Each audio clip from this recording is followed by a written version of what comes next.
Bonjour et bienvenue dans Plaisir de Scrap by Karine. Aujourd'hui, je vais vous montrer la technique du masquage. Parfois, dans nos créations, on a envie de faire des chevauchements d'images pour donner, un tampon, pour donner un petit peu de profondeur ou pour détourner des tampons. Voici une technique simple pour superposer les images sans que l'image d'origine soit touchée par les tampons. Donc, je vous explique. En gros, sur ces tampons, souhait du jardin, je voudrais tamponner ma fleur et puis vers ma fleur, je voudrais cette jolie abeille. Donc, si je prends ma fleur qu'on va faire en merlot magique, si je prends ma fleur, je décide de la tamponner. Hop. Et après, je prends ma petite abeille que elle je vais faire en carimoli.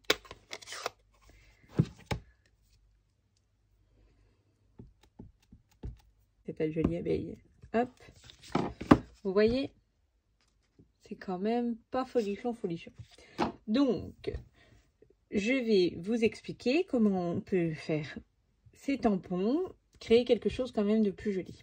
En règle générale, quand on fait une carte, on commence par le fond et après on revient.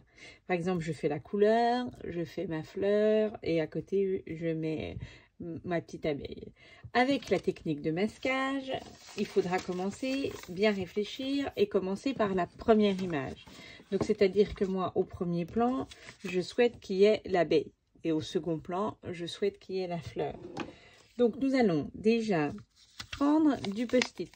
Donc moi, c'est des rouleaux de post-it comme ça, qui sont collants partout, mais du post-it normal, ça marche.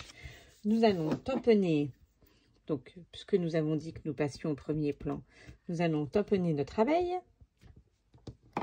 Voilà. Donc j'ai tamponné mon abeille sur un post-it.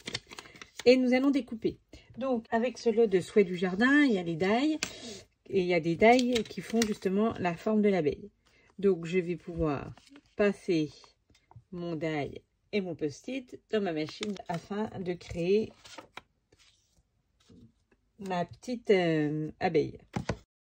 Moi, ce que j'aime bien, c'est que quand je reçois mes tampons, j'aime bien les tester, j'aime bien les essayer. Donc, eh bien justement, à ce moment-là, quand vous recevez vos tampons, c'est le moment de les tester sur des post-it, de les découper.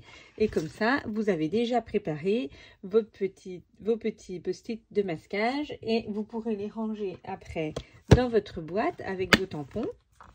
Et comme ça, c'est prêt. Et au moment de créer vos cartes, vous avez tout sur la main, c'est déjà tout prêt. Commencez par tamponner notre abeille sur notre carte comme ça.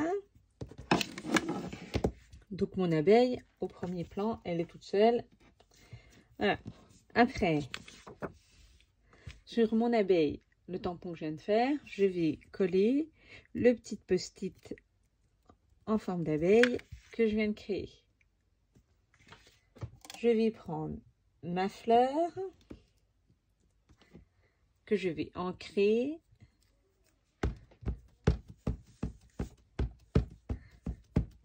et tamponner. Alors c'est vrai que ça va mieux avec les tampons transparents, un petit peu moins avec les tampons mousse, mais on s'en sort aussi. Avec les tampons transparents, on voit un peu mieux, on tamponne. Avec les tampons mousse, ou alors il faudrait le Stamparatus, ce que je n'ai encore pas, mais qui ne serait tardé.